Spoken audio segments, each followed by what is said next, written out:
Good evening, everybody. Happy Thursday from the man cave. It's been a hot day here today. I got let's see here. Tom Let's see here. Tom is with us, and she's stuck in with a us, and she's stuck in a, and she doesn't have any and earbuds she doesn't with have her, any so we've got earbuds some with nasty her. feedback. We've got nasty feedback. So she'll be So working with us in the background. Tanya, I'll bring you back a little bit later, so I'm gonna minimize you. Tanya's in Pittsburgh this week. She's up at Carnegie Mellon University doing a thing for school, one of her programming classes and whatnot. So she's been up there all week. She'll be back Monday. Eric, glad you could join us. Let me get over here on the comments reel where I can see that. Anthony, glad you could make it with us. Uh, I'm gonna pour a drink. Brother Jeff's not with us.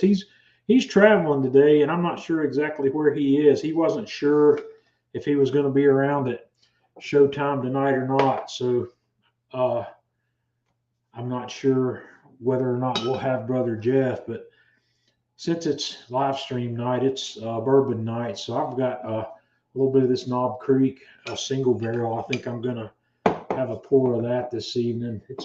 It's been a long, hot day here. I got up early this morning and I went for a hike. I went up to a trail system in a place near here called South Mountain State Park. There's a beautiful waterfall up there called High Shoals Falls. Carl, glad you could make it. Mike, Hank, heck yeah, we got some of the regulars here already. So I'm having a pour of this Knob Creek single barrel. So cheers.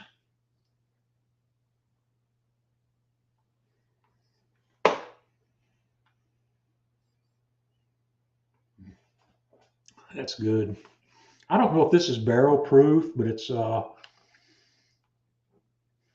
called single barrel reserve. It's 120 proof, so if it's not barrel proof, it's close to it. It's it's got a really nice, rich flavor to it. Randy, Parkersburg, West Virginia. Okay, glad you could make it. Russ is here with us. Russ, glad you could make it in, and he's having a glass of red wine. But just before we get started here, I'm going to show you a couple of pictures from my hike this morning. Man, I got up there about 7:30 this morning, and maybe even a little before that. And it was a bit cloudy this morning. It was actually kind of dark, and I wear my sunglasses when I go. That made it even a little bit darker. But I stopped along the way and snapped a few pictures. This creek, the trail follows this creek for a good way, and this is one of the first places I stopped to take a picture. And there's these little waterfalls and cascades all over the place on this trail. Scott, glad you could make it. Having him a triple, good deal.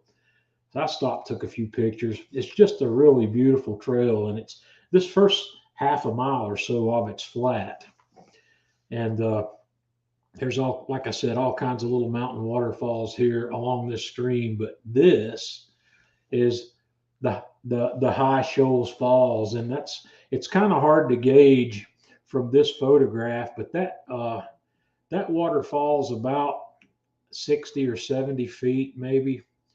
It's or from this little video, it's a pretty high waterfall, and the actual water flow over that one right now is a little bit weak because we haven't had a lot of rain.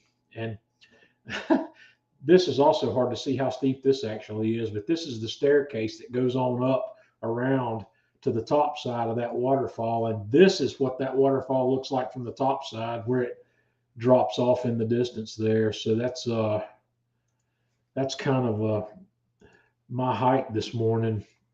That loop is about 2.7 or 2.8 miles. It's not a really long loop, but the segment that goes up and around the falls is steep. That the waterfalls are exactly a mile from the beginning of the trail, but you don't really start uphill on that trail until you're about 7/10 of a mile in, and that last 3/10 of a mile to the waterfall is about 750 or 800 vertical feet. It's a climb up there, and it's Tanya's been up there before with me.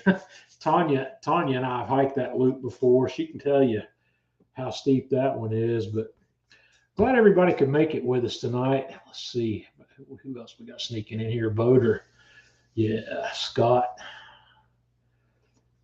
It's rough. The guys over in the UK are having a heat wave. I don't think we have anybody here from the UK tonight. Maybe we do. If there's anybody in here from Europe, let me know, because they've had some record high temperatures. I know that London had seen north of 100 degrees this week. Yeah, Paul says it's hot in New Jersey. It's been today. I won't say that it was stupid hot here today. It was about normal. We were in the mid 90s today with 60 or 65% humidity. It was just like a sauna. Luckily, I didn't do any yard work. Well, I did some weed work today, but I mowed yesterday, so I didn't have to worry about getting out there in that heat. But I know the people over in the UK are suffering. They're not used to it either. So Ryan says down in Gulf Shores, 110 heat index. That's hot. It's been hot all over, but it's been hotter than normal north of me along the eastern seaboard. From Virginia on up into the New England states, it's been hotter than normal. Woodford Reserve again from Mr. Barnett, 97 in Denver. What's typical for Denver? I'm assuming you're talking Denver, Colorado. I don't know how hot it gets in Denver. I've been to Denver a time or two, but it's not been during the summer. It's been during the spring, and it was quite pleasant. I don't know how hot it gets in the higher elevations up there, but I guess it gets hot. So I hope everybody's had a good week. I've had a pretty uneventful week here. I haven't done a whole lot. I still been trying to figure out exactly what I'm going to do. I have decided. I thought about not doing a live stream. I decided we're going to keep the live stream going for the immediate future. But what I have decided is I'm going to stop producing video the way I've been doing. I'm not going to do weekly videos anymore. I may do some occasional videos. They will be sporadic, and they'll be on specific things, specific subjects, or specific topics. But I'm gonna do photographs and write-ups on the cooks I do, because it's a lot less work for me, and I get a lot more feedback when I do it that way. So Paul says, I get great results with burgers and such. Why do I want a stone to grill and sear? I don't know. If you ever tried it, the only way you'll know if that's something you need is if you try it. But if you don't want to buy a soapstone to figure out if you like it, try it on cast iron. Get a cast iron skillet and do it on a cast iron skillet. And if you like the results you get on a cast iron skillet, then consider a soapstone. And the reasons you would want to consider a soapstone over cast iron is it has higher heat retention and more thermal mass, and it will produce heat for a longer period of time than cast iron will. Cast iron gives up its heat quickly. The soapstone doesn't give it up as quickly, and there's no maintenance to a soapstone. It won't rust. You can clean it with soap and water, and the only drawback of the soapstone is that it's breakable. You can't drop it. You have to be more careful with it. And a soapstone is not going to be a lifetime investment like a piece of cast iron. It'll eventually wear out. It'll scratch. It'll gouge if you don't take care of it. It takes a test. It takes care. So Ryan, I'm glad y'all enjoy the live stream. I enjoy doing it. That's the main reason I'm keeping it, because I enjoy doing the live stream. But the video production is a lot of work, and the feedback level I'm getting from videos is not worth the time I'm putting into it. So like I said, I'm gonna do some video content, and there will be some occasional videos, but it's not going to be weekly. So you'll just have to keep an eye. They'll pop up on the Man Cave Meals Facebook page and the YouTube channel when they come up. We'll go from there. I want to do some videos that talk more about technique than about recipes. And one of the first videos I'm going to do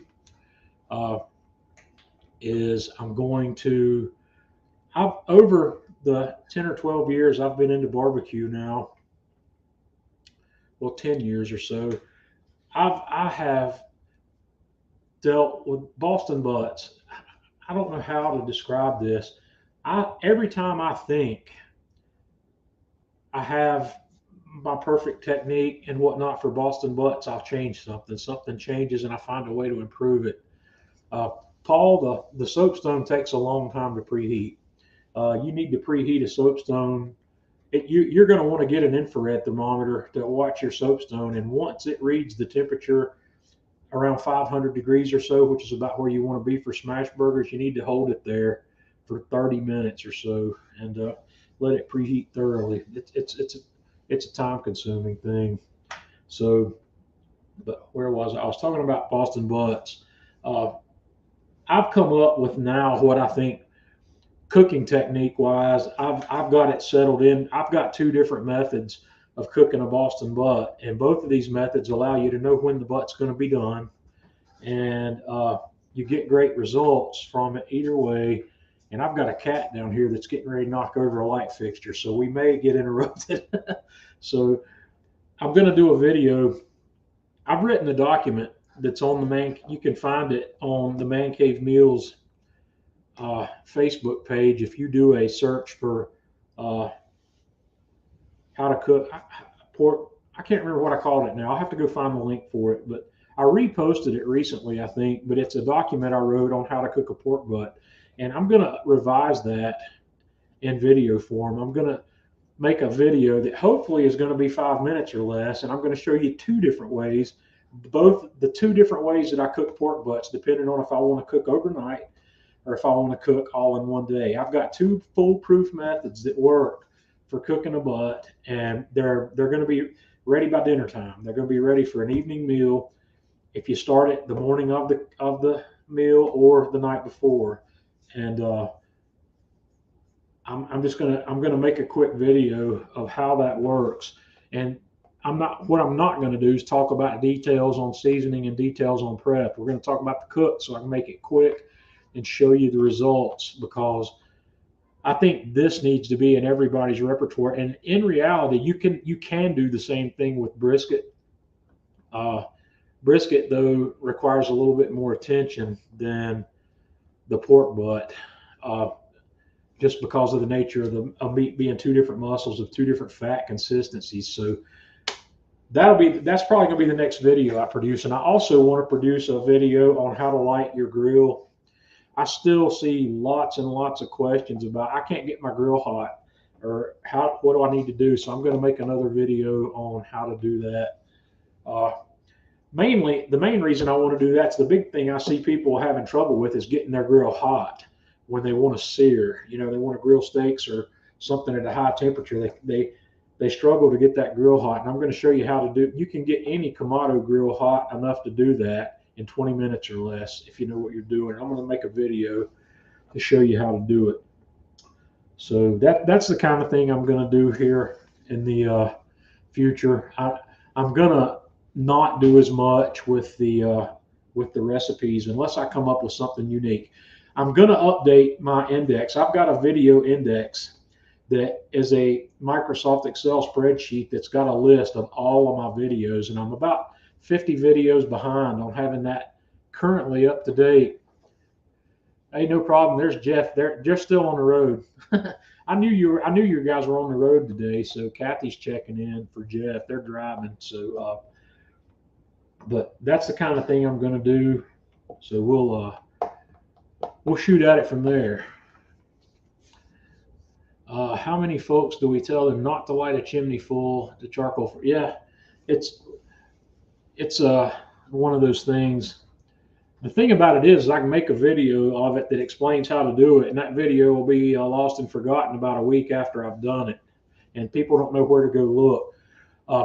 I organized my YouTube channel a while back. All of my video content that I've made, whether it be Man Cave Meals, Kamado Joe, or Atlanta Grill Company, all of it exists in playlists on my YouTube channel by category. You can go look at the beef playlist on the Man Cave Meals Facebook page, and it'll have it'll have some of my Man Cave Meals videos, Kamado Joe videos, and Atlanta Grill Company videos, where all of them are accessible in one place. And like I said, I'm about 50 videos behind on having that up to date. So I'm going to try to get that up to date in the next week or so, where once again, there's one place you can go to find all of my video content. It's kind of screwy since I've produced video on 3 different YouTube channels. It's kind of hard for me to keep it all together, and the playlist concept's the only way I can do that. So, all right, I want to get down to the things I wanted to talk about this week. The first thing I want to talk about is, you guys may have been with me a while back when I did an episode on making your own rubs. I'm going to relive some of that here. I'm going to probably get back into making my own rubs because it's something I've always enjoyed doing. And the most important seasoning blend I think everybody needs to have, whether you make it or whether you buy it, is a simple salt, pepper, garlic blend. And my salt, pepper, garlic blend is very simple, and these are the ingredients I use in it. The cayenne pepper and the accent, which is MSG, are optional. You don't have to use that, but you need coarse kosher salt, black pepper, and garlic to make this happen. And what I do is, it's kind of hard to see the ratios in this mixing bowl, but I have one part black pepper, 1 part granulated garlic, and 2 parts salt. And in this particular mixing bowl, there's a half a cup of pepper, a half a cup of granulated garlic, and 1 whole cup of salt. And I would normally do this by weight rather than volume, but this is close enough for as me and Tanya would say, all intensive purposes. So I like to add a smattering of cayenne pepper and a little bit of MSG to mine, which is optional. But if you can remember the simple ratio of 1 to 1 to 2 on that, you'll have your own salt, pepper, garlic. And this is what it looks like mixed up, and this makes 2 cups. This is a pint jar, a pint mason jar that's full. It's almost full to the brim. And I even did the geek math on this to figure out how much it cost me to make that. And this quantity is actually a little more than'll fit in a typical rub bottle. It's probably about 2 or 3 tablespoons over a typical rub bottle, and it cost me $2.32 in ingredients to make that. When I get around to it, I'm going to make my pork rub. That it's basically the same thing we did in that live stream, and I'll figure out what the pork rub costs to make in the same volume, and it's something that I enjoy. Is there a difference between granulated and powdered garlic, like table or kosher salt? There is a difference. And the reason I prefer granulated garlic to powdered garlic is the granule consistency fits in better to the rub. It doesn't clump. It's less likely to clump, and it distributes more evenly. It's somehow or another, it's easier to keep it evenly mixed. And I use granulated garlic and granulated onion for that same reason. And if you have a Sam's Club, you can buy those. And I buy that Members Mark brand. And in fact, I just bought a new bottle of each one of those today. And but if you've got onion powder and garlic powder, you can certainly use those. It's not something you can't use. It's just I prefer the granulated, but it's totally up to you. You can use powder, you can use onion powder, you can use garlic powder. I just don't buy those because they do tend to clump. And these days, I'm using enough of both of those ingredients that they don't have a chance. They don't really have a chance to clump. But if you get a big container of granulated garlic powder or onion powder and don't use it regularly, the onion powder particularly will get hard as a rock inside the bottle it's in if it gets any kind of moisture in it. Yeah, I'd use the same ratios. It's a 1 to 1 to 2, and You can do it by weight or volume. It's not going to make a huge difference. But once again, that's my ratio. And if you saw the episode we did on making your own rubs, this is something you need to sit down and taste yourself. You need to start with your salt, and then you need to add your pepper to, or then you need to add your garlic to it, and see how much garlic you have to add till you're happy with the flavor. Then come in and add your black pepper. But this is a good starting point. If you make my ratio and you think it's got too much of one thing or another, you can always change it. So yeah, I agree, Mike. I've got so many bottles of commercial rubs, and this is nothing against commercial rubs. I love a lot of commercial rubs. I've got a lot of commercial rubs, and I'll get those used up eventually. But I'm going to go back to making these things because that's how I started out, and since I'm trying to go back to where I started, that's what I'm going to do. So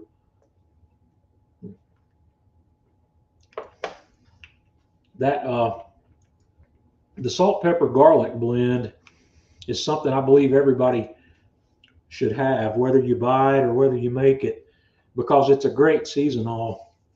It's something that you should keep on your dinner table in a shaker, in the place of a salt shaker, and cook with it every chance you get. You know, put that on everything. Put that shit on everything, as they'd say with that Frank's hot sauce. I don't think my mom's watching tonight, so I might get away with that. I think my mom, I don't know, she might be out there. So, yeah. But Scott, you can use this salt, pepper, garlic on your barbecue too. I've done briskets and butts with just salt, pepper, and garlic. There's a lot of reasons that that's a good thing to do, and there's a lot of reasons to add other things to it. When I make my pork rub, I like to add some color to the meat that we get with the paprika. And when I show you guys the ratios for my pork, the basic pork rub that I like to use, it'll have the paprika comes in at the same ratio as the salt. So we'll talk about that. So no, I will not be giving that recipe away. The AP rubs, but those recipes I gave to Atlanta Grill Company. I'm not going to, if Atlanta Grill Company decides that they're not going to continue those, then we'll talk about it. But as far as I know, I don't know if they're going to stop selling that stuff or not. I haven't asked that question, and we'll see. If they discontinue it, then I might share those recipes. But until then, I won't, because they're selling those, and I gave them those recipes.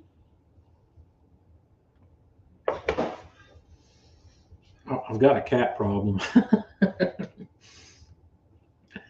I've got a cat that's not normally hanging out in the man cave tonight because Tanya's not here, and I'm afraid she's getting ready to knock something over back there.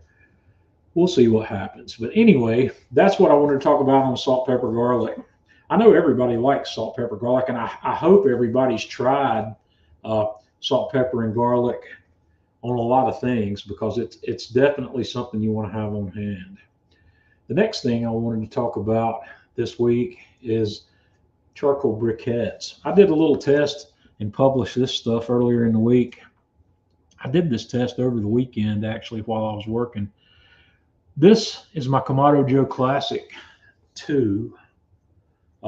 My Classic 3 is out of commission at the moment. I'm waiting on a replacement cart for it.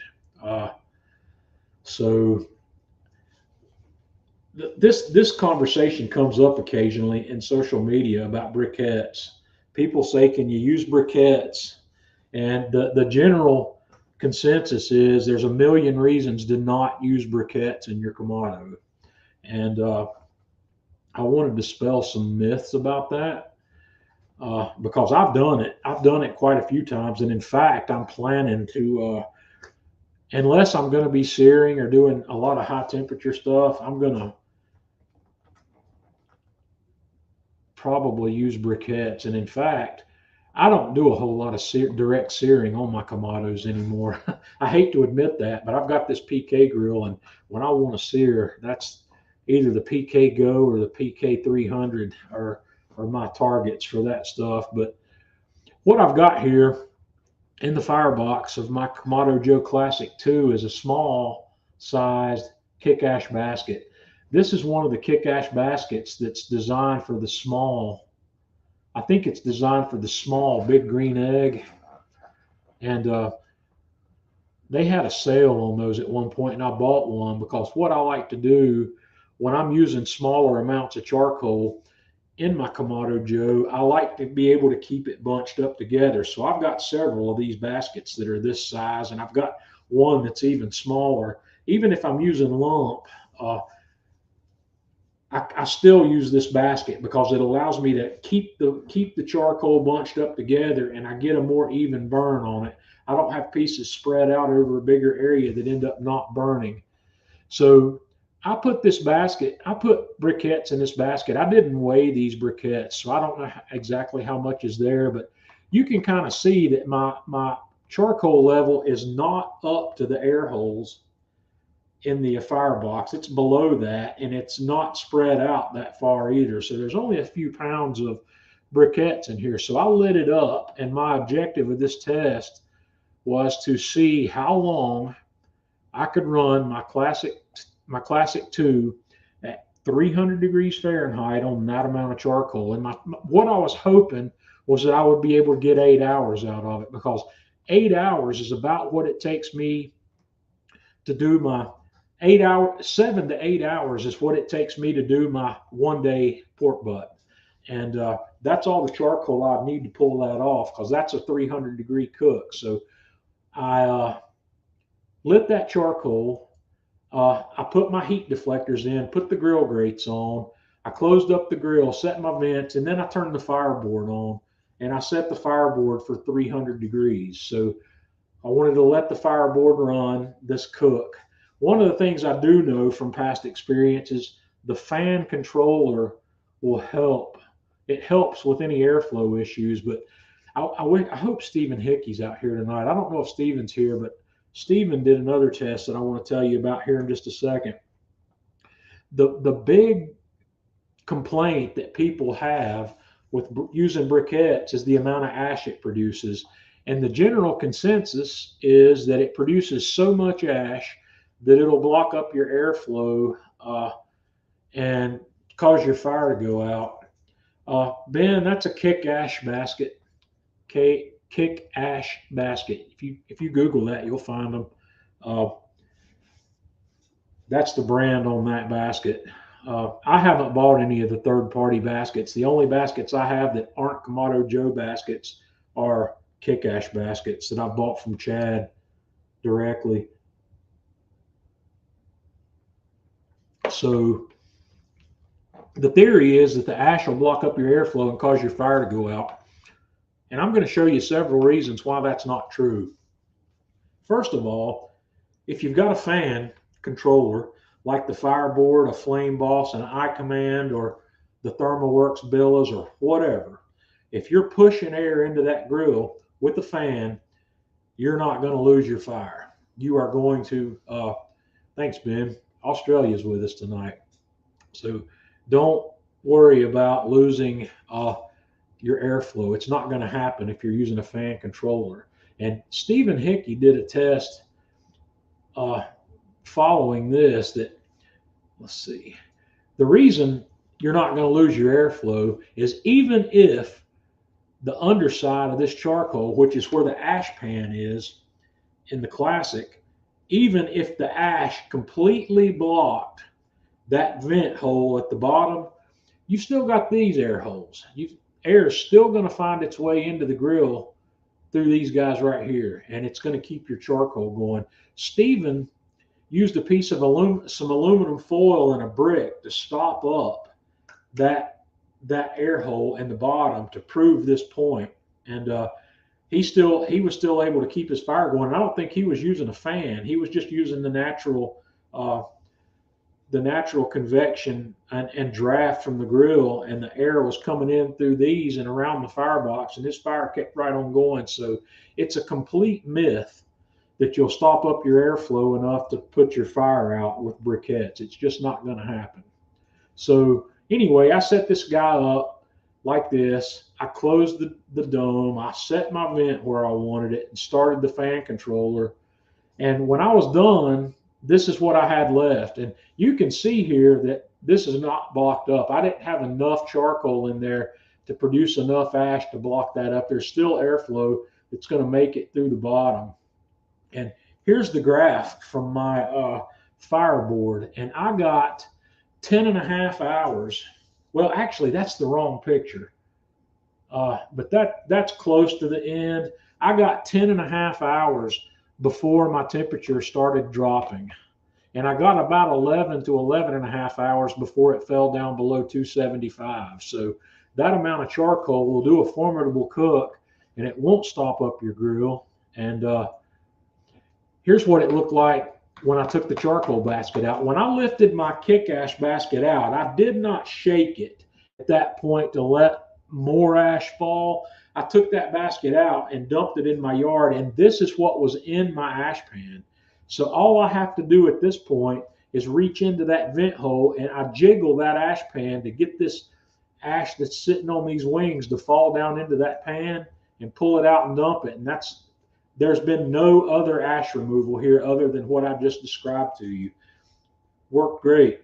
So that's how that pans out. I don't know if any of you've ever tried. And another thing I want to say, I'm not trying to convince you to switch to briquettes. I just want to dispel the myth. And the reason this came up, I did a cook with briquettes.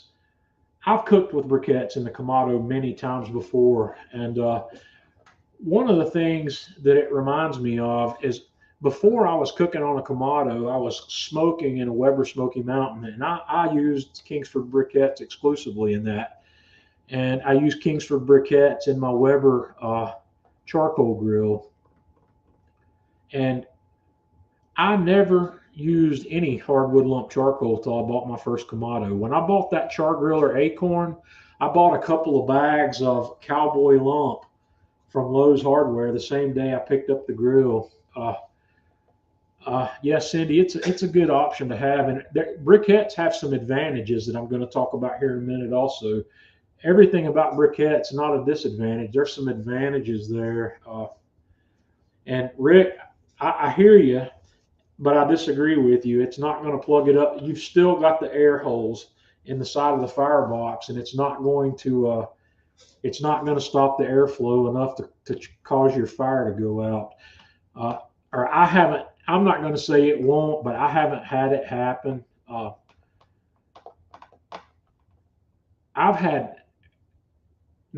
haven't had that happen. So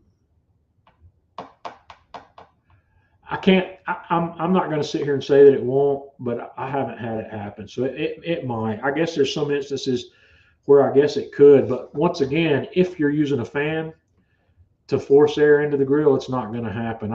And the reason I know it's not going to happen is because I did a test many years ago where I stuffed my Kamado Joe Classic firebox as full as I could get it with briquettes, just shy of below the heat deflector, because I wanted to see how long I could run the grill. And I ran it for 38 hours at 250 on that load of briquettes using a fan controller. And yeah, it would not have gone that long without the fan controller. Yeah, I agree, Russ. I wouldn't leave it in there either. I don't leave the iron grates in. And the Classic 3s and the Big Joe 3s now that come with the Kamado Joe basket, they don't even come with that fire grate. The fire grates only come with the 2 and the original Classics and Big Joes anymore. They don't even send it with the 3s. But I like the ash baskets. And to me, if your grill doesn't come with one, that's the first accessory you need. That's high priority accessory, in my opinion, is the ash basket. Cindy, I use B&B briquettes. That's my favorite. I get those at Academy Sports. They're $10 for a 17.5 pound bag. And I used the last bit of B&B that I had for that cook. And when I was at Sam's Club today, restocking my rub making supplies, I bought some Kingsford. They had some Kingsford on sale. I got 2 20-pound bags of Kingsford for $18. And So I'll be using the Kingsford until I run back out of that. But the briquettes, they do well. And one of the reasons I like the briquettes is briquettes bring their own flavor profile. The flavor profile you get on your meat from cooking with briquettes is different than with hardwood lump. It brings its own flavor profile, and it's one that I like, and it's one that I'm used to because I've smoked a lot of meats on over briquettes before, and it's kind of a nostalgic thing with me. So Jonathan, here you go, guys. Jonathan's, I guess Jonathan's been following me long enough that he knows that I started out on a WSM. I started out on the 18-inch. I never had the 22-inch, and if life treats me well here, Jonathan, I'm going to replace that 18. I'm going to buy another one. I'm thinking about bringing one of those back because I so love cooking on them, and for the money, it cannot be beat. It's a crazy good smoker, and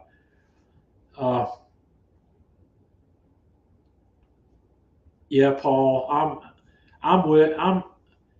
this is a subject I've tried to avoid, and now I don't have to avoid it. It's not something I would do. I would not buy the slow roller for the Classic 1 or the Classic 2 because you do lose several inches of cooking space when you put it in there. I think it raises the grate level 2 or 2.5 inches, and in a lot of cases that's not a problem. For ribs and briskets, it's not a problem. But if you got a couple of big butts or a big turkey or something, it creates a clearance problem up high. It does give you better smoke, but it does reduce the clearance over the top. And it's just not something I would do. I like the slow roller. I like the results I get from the slow roller, but I really believe the slow roller needs to be with the Classic and the Big Joe 3. The grill geometry has been redesigned on that grill for that device. And best I can see, I don't know this for sure, but it looks to me like they're just taking that.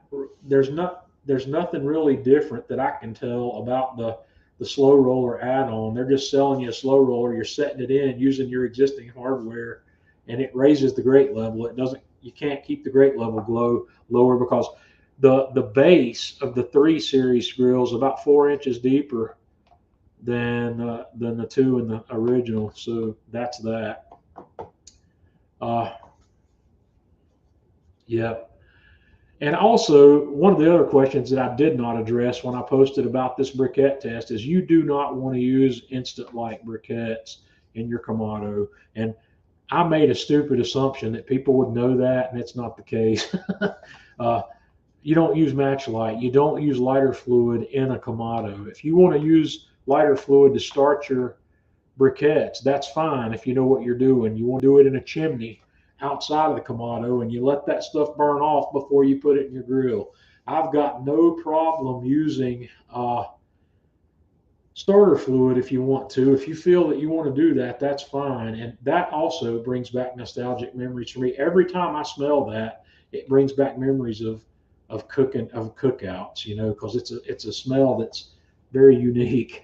It's not something I dislike, but I don't like my food to smell like it or taste like it. And if it does, whoever was cooking your food didn't know what they were doing.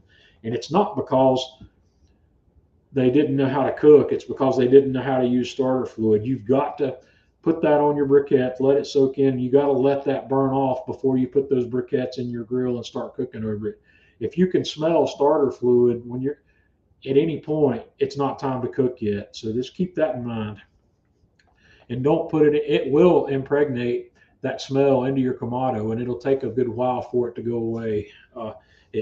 You have to burn it out, or you have to give it a vinegar bath to get it out, and it's not something you want to do. So just stay away from starter fluid in a Kamado. If you're using a Weber, that's fine because it's not going to impregnate the metal. But the thing I like about briquettes, especially when I'm using my PK grill or my PK 300 or my PK Go, is briquettes give me a huge advantage over lump charcoal. And the advantage I get from briquettes is those briquettes are all a consistent size. They're all the same size. And I can get a perfectly even bed of heat to cook over. With lump charcoal being all different shapes and sizes, there's hot spots and cool spots all over that cooking surface. And the only way to get a good, hot, even heating surface with lump is to have a deep bed of it, and I can't get the deeper bed of it in the smaller grills. When I'm searing in the PK grill, I like to have a bed of briquettes, 2 briquettes deep, and they're completely ashed over, and I've got perfectly hot and even heat. I cannot duplicate that with lump. It just doesn't work out. And I like using briquettes, and I do not use lump charcoal in my PK 300 or the PK Go. Now, I just recently did a video. The video I published last week on Man Cave Meals was a pork butt cook that I did. Oh, hang on a second. Okay. I'm going to have a TV knocked over here. Hang on.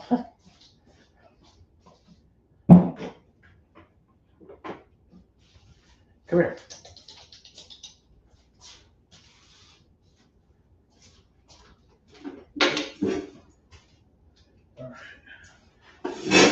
I've already had that TV knocked off the stand once. I'm not going to let it happen again.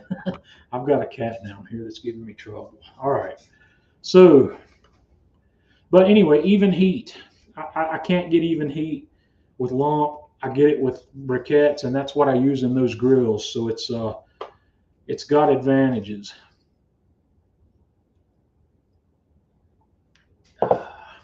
The only disadvantage I can think of using briquettes in the Kamado is the ash. It's a little more cleanup, but it's not that big a deal. You can see what I did there. I could do a 12-hour cook at 300 degrees.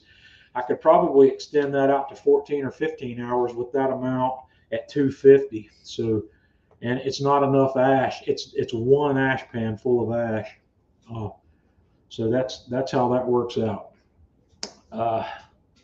Let's see.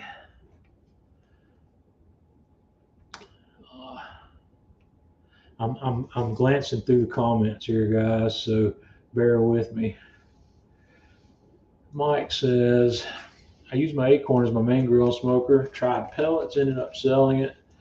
I've been considering a Duck Weber Smoky Mountain.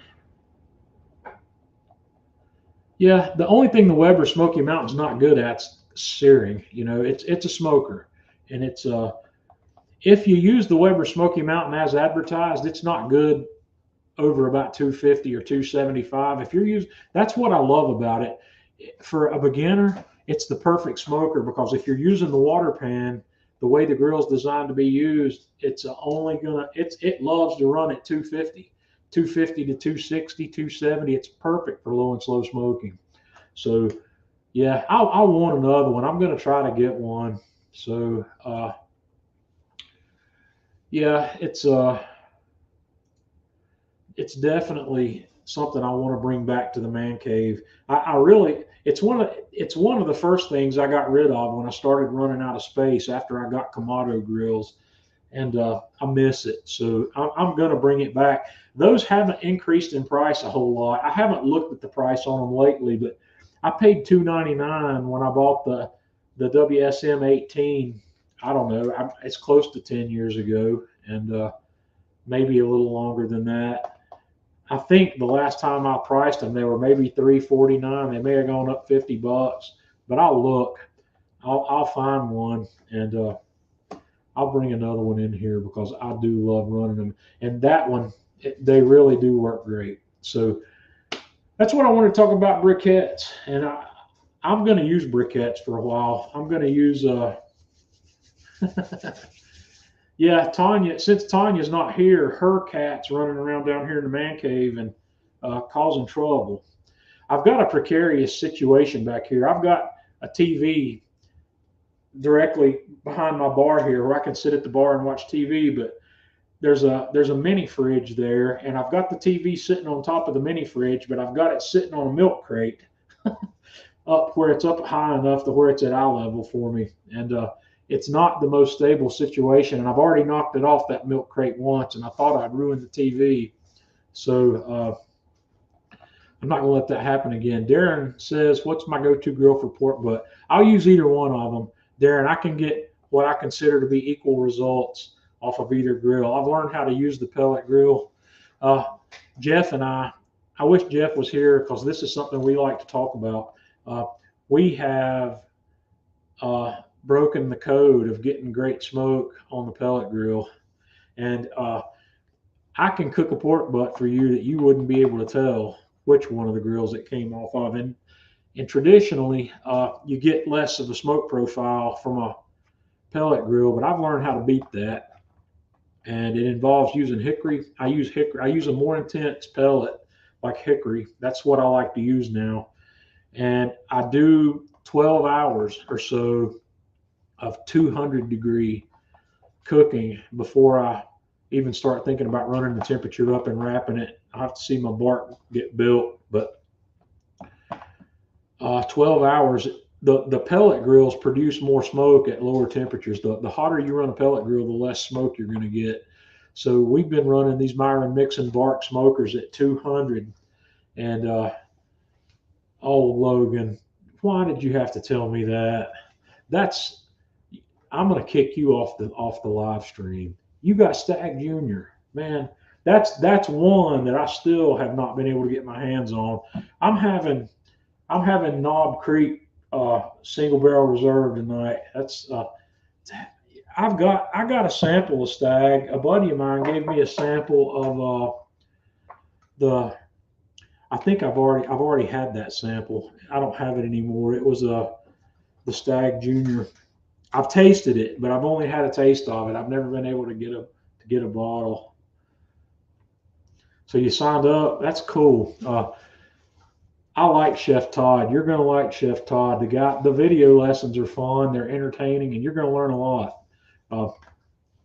I'm starting into his sauce boss class now, but I keep going back to the stuff in the webcookingclasses.com. There's a lot of content there. You're going to love that. So I think you'll enjoy it. Logan, you don't need to send me a sample. I've tasted it. I just can't get a bottle of it. That bottle shows up at the lotteries that they have at my local liquor store, but I've never been able to get my hands on one. I like it though. It's good. Jonathan says the Pellet Joe produces the best pork butt of all its smokers. Yeah. The Pellet Joe, I have to give it credit. It does produce a better quality smoke than most pellet grills. It does. I'll give it that. I've got one sitting out here, and I've used it extensively. I'm probably not going to keep that grill. That's probably one of the grills I'm going to get rid of. But I do like it. I do like that grill. I'm just not using it. I'm using the Myron Mixon bark. That's become my favorite pellet grill. But they're two different classes. They're not similar in any way. And we've talked about that here before too. The Pellet Joe is a pellet fired Kamado grill. It's not like your typical pellet grill, but it's nice. It really is. So now I'm gonna have another sip of this bourbon. I'm sitting here thinking about Stag Junior. I know where I can go buy a glass of it. There's a restaurant right up the street from me that has a beautiful selection of top shelf stuff. It's and they've got Stag Junior. They've got everything you can imagine from Buffalo Trace, with the exception of the Pappy Van Winkle stuff. They occasionally have some Pappy, but not very often. But they've got everything else. And Stag, they've got Stag. So one of these days, when I feel like it, I might run up there and buy a double, because it's within walking distance. I don't have to drive to that bar. It's one block from the house. So this week's cook, I don't know if you've seen it yet or not, but I posted it earlier today, is this Thor's hammer cook. This is something I've been interested in. I've been wanting to do one, but I didn't know where to buy one. And you guys know I shop at Porter Road quite a bit, and I didn't know they had this. And somebody posted in the Kamado Joe group 2 weeks or so ago this, and I said, man, I said, I'm going to have to go get that. So I went to Porter Road's website and I ordered one right away, and it got here. And I've got like that's a 4.3 pound beef shank on a French beef shank. So I said, I'm going to do something fun with that. This is what it looks like. It's got a nice fat cap on it. I didn't want to trim that. So what I did was I took my paring knife and I just scored it. I scored all the way around that. I said, I'm going to leave it there. I said, it's not going to hurt anything. I just want to score it where what can render will. So I scored it all the way around. And then I made a wet rub. And I think wet rub's kind of a lost art. Nobody does this anymore, or not very many people. But what I put in this wet rub was salt. Let me see if I can remember what all went in this. Salt, black pepper, onion powder, a little cayenne pepper. I put Worcestershire sauce, yellow mustard, and freshly minced garlic. I don't think I have a picture. Do I have a picture? I don't have a picture of that coming together, but this is similar to something I've used in the past. I couldn't remember everything that I had used in the past with this, so I just kind of had to wing it. And you're making something that's a thick paste consistency, and I rubbed that all over the outside of this beef shank, and then I just put that guy in the refrigerator overnight. I did this at about 7 o'clock in the evening the day before I cooked it, and I just set it on a rack. And this is already dry aged. This thing's been a dry aged hanging for 3 or 4 weeks before it's ever broken down. And so I put that in the refrigerator overnight. And the next morning, these are the ingredients this picture is not really where it should be. We'll come back and talk about that one here in a minute. I use briquettes for this cook since I was talking about briquettes, and the only wood chunks I have on hand here at the moment are cherry. So I put 4 small cherry wood chunks in there and got my grill going. And I decided to run this grill at about 250. I used the fireboard, and this is what my beef shank looks like after I took it out of the refrigerator, and I'm getting ready to put it on the grill. So I stuck it on the grill, and we wanted to let it have 225, 250 degree smoke for several hours. I want to put a nice smoke profile on the outside of this thing and let it form a little bit of a bark, and you're going to see that here. This is after it's been cooking for a few hours. You can see the bark starting to form up there from that wet rub. And this is closer to this is about as far as I'll let that go at this stage of the cook. So I've got what I consider to be a good bark, and this is a highly flavorful bark from those ingredients that I used. So the next stage of this cook is going to be a braise. So I got an onion and quartered it, a green pepper roughly chopped it, a whole bulb of garlic. I just sliced it right down the middle, and I put that in my Dutch oven. I put some whole white peppercorns that I had in there just because I'm running low on black peppercorns.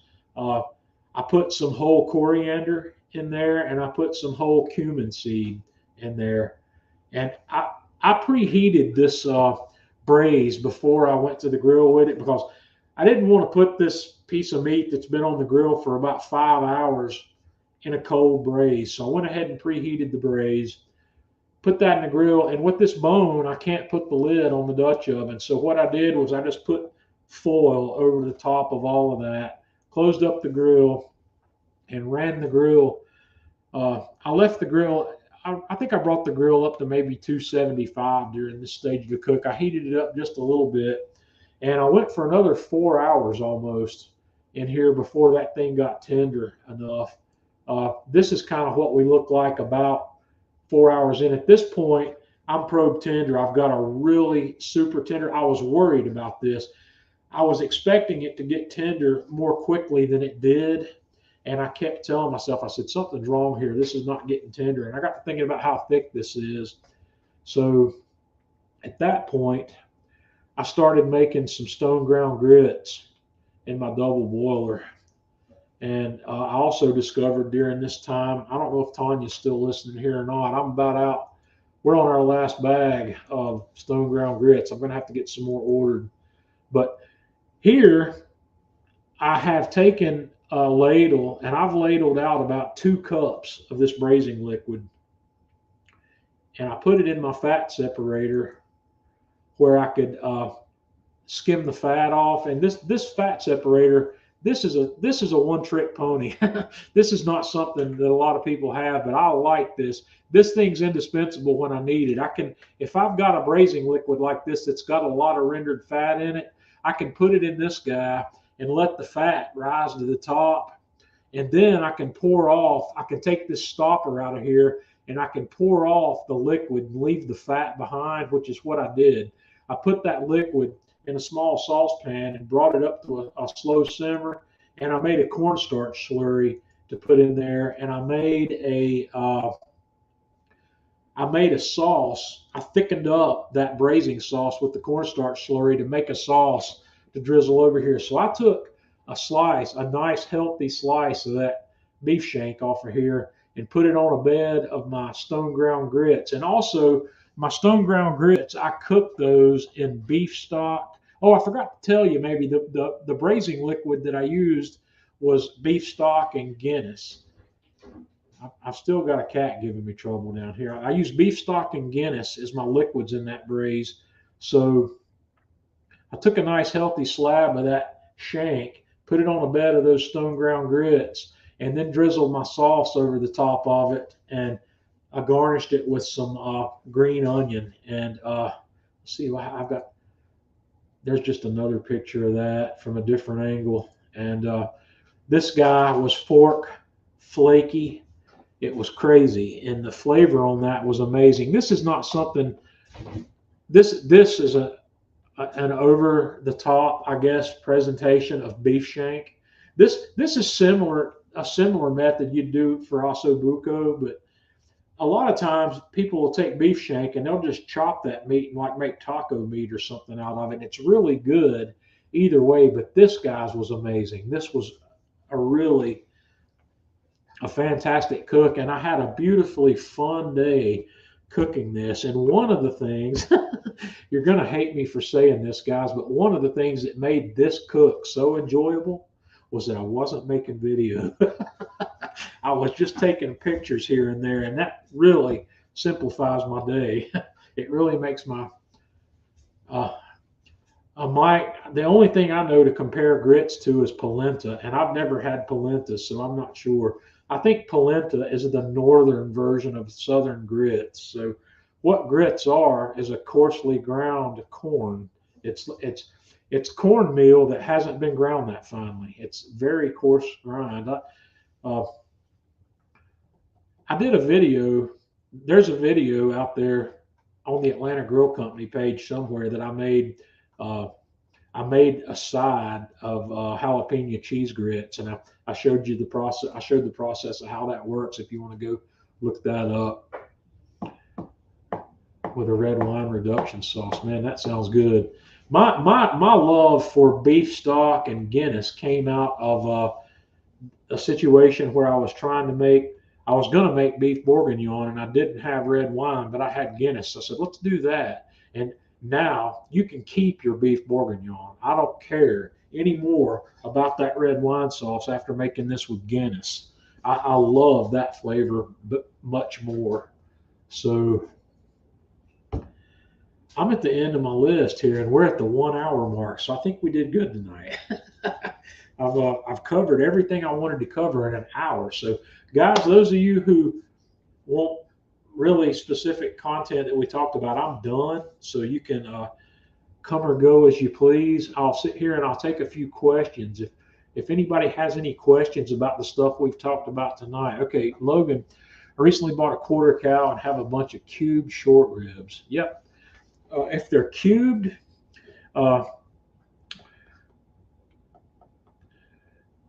I don't know how big those cubes are. I'm trying to picture this, and I'm wondering if they're cubed up like stew beef meat. How big are those cubes? But I would want to know that before I would decide if I was going to smoke them at all. What I might do something like that is I might sear them, get a nice sear on the outside of them, and then braise those. Finish them in a braise. Uh, I've never done anything like that, but beef short ribs are my favorite barbecue. That's the bee's knees right there. So Anthony, I don't know. I don't currently have anything in there. Uh, my the guy that I work with, I gave him and his wife a couple of those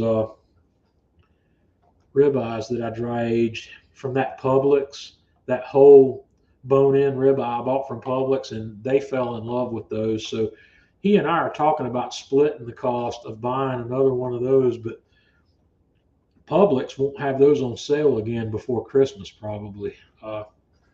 3 by 3 inches, yeah, those are big enough. You could probably smoke that. I would put salt, pepper, garlic on those things and let them sit in the refrigerator overnight and toss them. I'd toss them in the smoke. I'd still finish them in a braise, but toss them in the smoke for 2 or 3 hours at 250, and then make a braising liquid like I made here, and let those things braise until they fall apart, fork tender, and serve them over some grits. If you don't want to do grits, make it into make mashed potatoes. Do it over mashed potatoes. How many servings from that beef shank? Okay, Eric, is that going to be a man cave serving or a regular person serving? I probably had. There was probably, I'm going to guess, after the cook, there was probably 2.5 to 2 3/4 pound of meat there. I don't. You can figure that out however you want to, in terms of servings.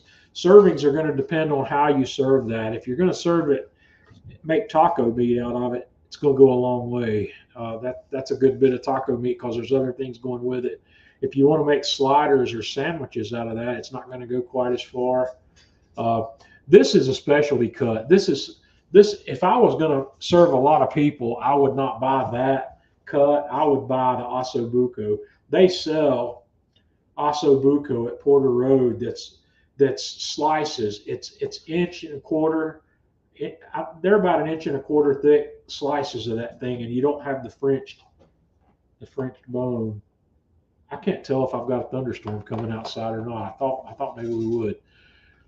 Have some smoking wood, pecan, hickory, and cherry. It's been sitting outside for a while. Yep, it'll be fine. You can smoke with anything as long as it's not green.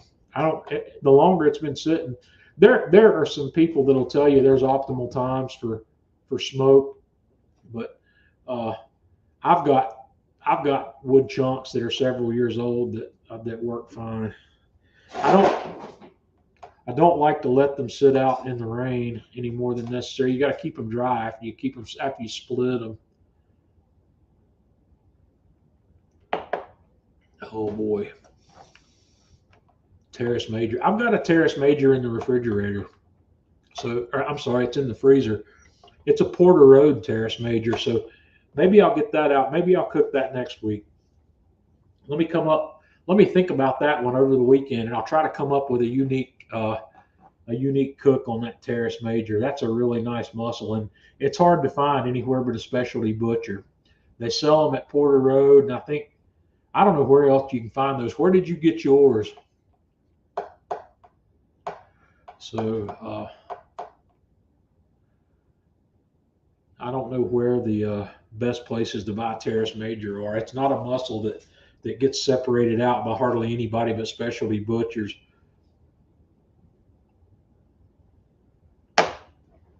So Booth Creek. I'm not familiar with them, but I'm sure it's good. Absolutely, I'm sure it's good. I want to do one of these Wagyu briskets. The guys I've talked about before here recently that are local to me that sell the F1 Wagyu, the F1 American Wagyu. I want one of those briskets. They're expensive though. They're $17 a pound. No, I'm sorry, they're $10 a pound. And the ones all the ones they had in the case the last time I were there were about 17, 18 pounds. So it's a lot of brisket. And I was talking to my mom about it. My mom might want to split one with me. So yeah, Scott, that's the situation I've got here. Boater, thanks for hanging out with us. Boater is one of my Kamado Guru Forum guys, y'all, and he follows us on the YouTube channel. So yeah, in fact, the F1 Wagyu, I know you can't see this behind me. That picture on the wall back there, there's 3 pictures in this frame, and what this is, that center picture is a Sports Illustrated magazine. That the baseball player that's pictured there is Madison Bumgarner from the San Francisco Giants. He was the Sports Illustrated, I guess, athlete of the year or whatever. When the the San Francisco Giants won their 3rd World Series in 5 years, and Madison was kind of the star of the show. He had a phenomenal postseason pitching performance and World Series pitching performance. And Madison's a local boy. He lives around here, and that magazine is autographed. And these 2 pictures to the left and the right, the one on the right over here is a picture of Madison pitching in high school that I took. I used to do sports photography for the local newspaper when I was in X-ray school and before I was in X-ray school. And that is his senior year at South Caldwell High School that's near here. And that's one of my favorite photos that I had made of Madison pitching on the mound, and that one's autographed. I got that one autographed. And this one on the left here is when Madison was in the minor leagues. He was playing for a team that played against our local minor leagues team. So I made that picture and got that picture autographed as well. So all 3 of these guys are autographed. But the story here is Madison's family owns a cattle ranch that they breed this F1 Wagyu beef, and they sell it wholesale to a lot of restaurants around, but they have opened up a shop for the public in the next town over. And I've bought some of their beef already, but I want to get the brisket. I want to get that F1 Wagyu brisket. That's the next thing I want to try from those guys. But it's kind of a cool story. Madison's kind of a hometown hero. He was the MVP of the World Series that year. And you know, it was kind of fun. I knew this kid when he was in high school, and I photographed him when he was playing high school baseball and American Legion baseball here in the area. And he was the 11th overall pick in I think it was the 2005 draft. I'd have to go back and look at that, but what year he was drafted. But he spent 1 year. He spent a year and a half in the minor leagues before he got the call up, and he's had a phenomenal. He's no longer with San Francisco. He's with the Arizona Diamondbacks now. So just a cool little story. But that's the source of my local Wagyu beef that I can get now. So that's that. Let me see.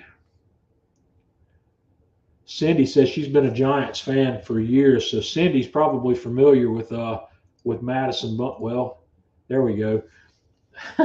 Cindy probably knows who Mad Bum is then. Cindy, are you familiar with Madison? I'm guessing you are, because he was the thing out there for quite a while. He had 3 different he appeared in 3 different World Series, all 3 of those World Series. But during the first World Series, Madison only pitched in 1 game, and I think he may have pitched in 2 games in the second. But in the third one, he pitched in 3 games. He came in as a reliever, and he was a reliever in the final game. He pitched the last 4 or 5 innings of the last game of that last one. It was just lights out. He was striking them out left and right. It was one of the most amazing pitching performances I've ever seen in Major League Baseball. It was absolutely crazy. So yeah, Madison's a local boy. I've known him since he was in high school, and he's quite the celebrity in the area now. But I did sports photography. While I was doing sports photography for the local newspaper, I was also the team photographer for our local minor league team, which at the time Madison came through here, they were a Pittsburgh Pirates low A franchise, and after that they were Texas Rangers low A franchise, and I think they're still a Texas Rangers franchise, but they're high A now. They're not a low A team anymore. So yeah, uh, baseball. Madison is everything you know about Madison is true. Madison is a country boy, and he doesn't like being in front of the camera. that was kind of obvious. So, but Madison, with Madison, what you see is what you get. That's him, and he's always been like that. He's a super nice guy. He's a super down to earth guy. He's just not comfortable in front of the camera, and that's one of the things that you get to see with Madison. Sometimes he doesn't always say the right things, but he's solid. He's 6'5". He's a big boy. So yeah, he's a country boy, and he's gotten in all kinds of trouble in the off season doing rodeo stuff and whatnot that'll gets him in trouble, and dirt bike riding. You know, he had the one accident where he got injured on a dirt bike, and his handlers weren't too happy about that. But Madison's dad, I haven't run into him lately, but he is a local. He used to do a baseball referee for local during the American Legion seasons around here. So he was the 10th pick. Okay, it's 2007 draft. He was 10th. I was thinking he was 11th, but I watched that draft that day because I was hoping he was going to be high in that draft, and he was right out of high school. And I remember he hadn't turned 18 yet when he got drafted, and he waited until just after his 18th birthday before he actually signed with the Giants. It was a thing. It was funny. But yeah, I was able to get that magazine autographed after I remained friends with his dad, and I had given his dad CDs full of pictures that I had taken of Madison playing in high school and in the minor league games that I got to shoot that Madison was participating in. And in return for that, Madison's dad got me that magazine. It was funny. I couldn't find that magazine around here. Getting that magazine was going to be a problem. I found a friend of mine up in Delaware. He said, I can get those magazines. There's some on a shelf close by. And I said, go get 4 of them and send them to me. And I said, I'll get them autographed and I will send you one back for your trouble. So that's what I did. I gave him one. I've got one in the frame behind me.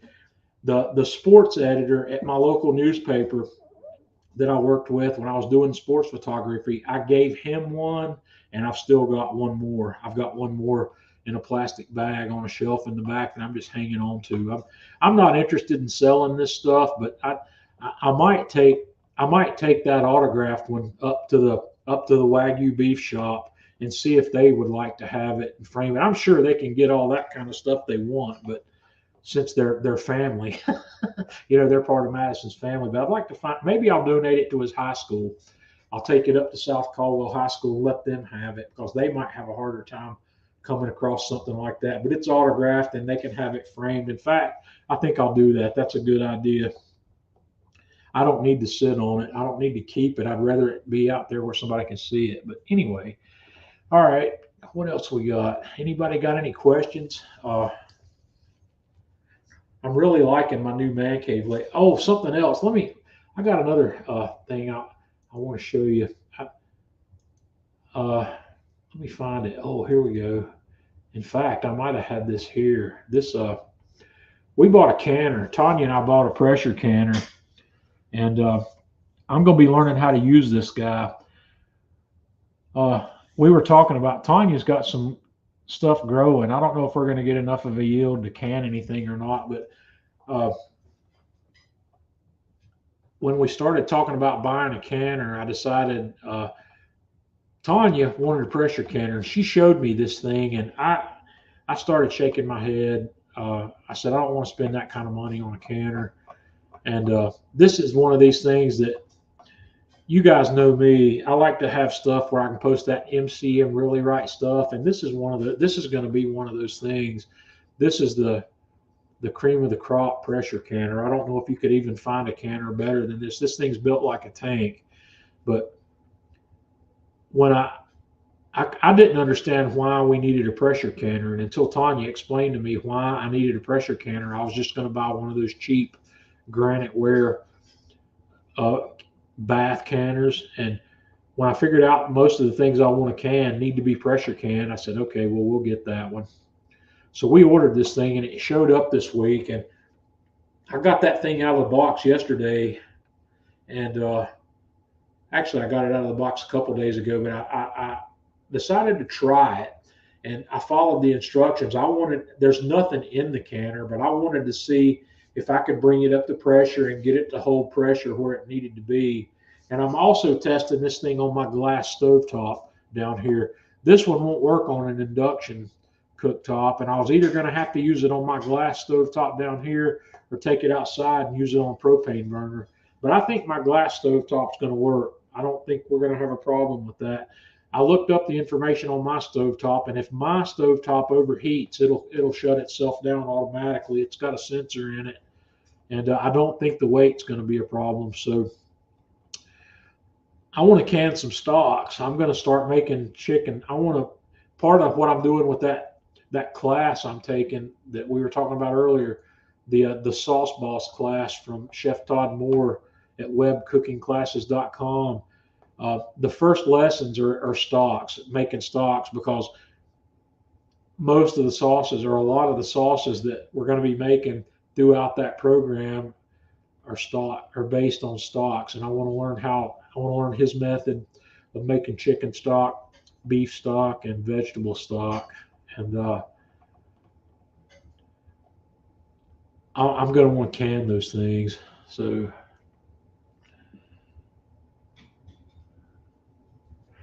homemade crackers. Okay, Anurag, is Anurag still with us? I made some homemade crackers and I posted about it on the Man Cave Meals page not too long ago. I was inspired to do this by Anurag, who may or may not be with us tonight, but it's easy to do, and I make it with sourdough starter discard. You can look up the recipe for this on the one I used is on the King Arthur Baking website. Look for sourdough crackers or sourdough starter crackers. It's easy to do, and if you don't want to use sourdough starter, you can use flour and water and just substitute however much sourdough starter they're telling you to use. Like if they're telling you to use a cup, I think it tells you to use a cup of sourdough starter discard. What you would do is you would use a half a cup of water and a half a cup of flour to replace that. You would mix up a half a cup of water and half a cup of flour to make that. It's not going to taste as good as the sourdough discard, but yeah, the crackers they're easy to make. They're not hard to make at all, and they're really good. You need a rolling pin, and you're going to have to roll these things out good and thin. And the ones I made were delicious. They were really good. So, and if you want to, I put everything bagel seasoning on the top of mine, but you can season them with whatever. If you want cinnamon and sugar, you can do that too. But I'm not sure how. Didn't you say you were going to smoke cream cheese? I'm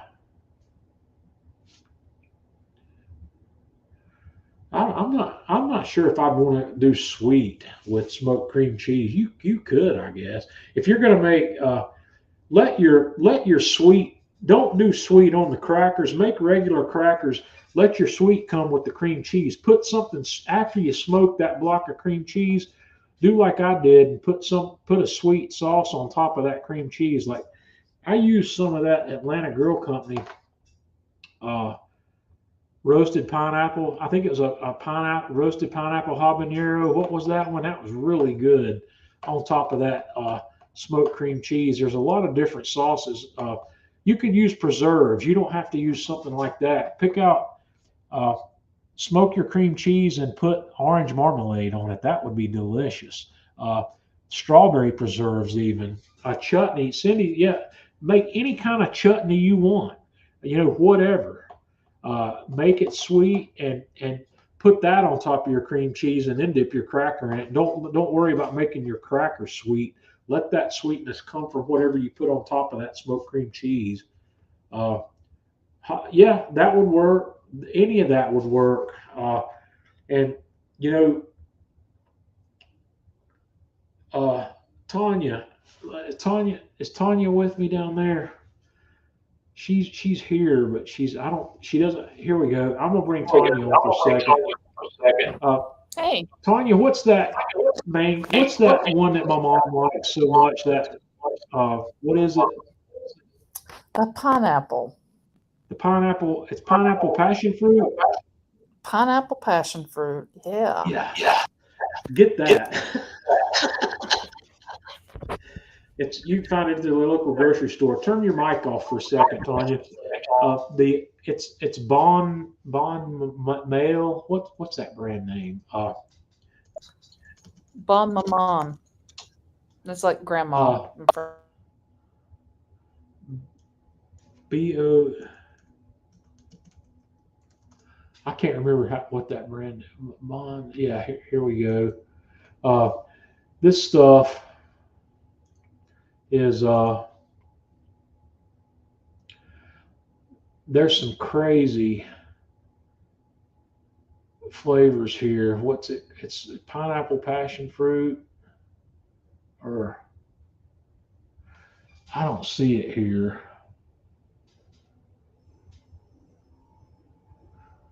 Huh.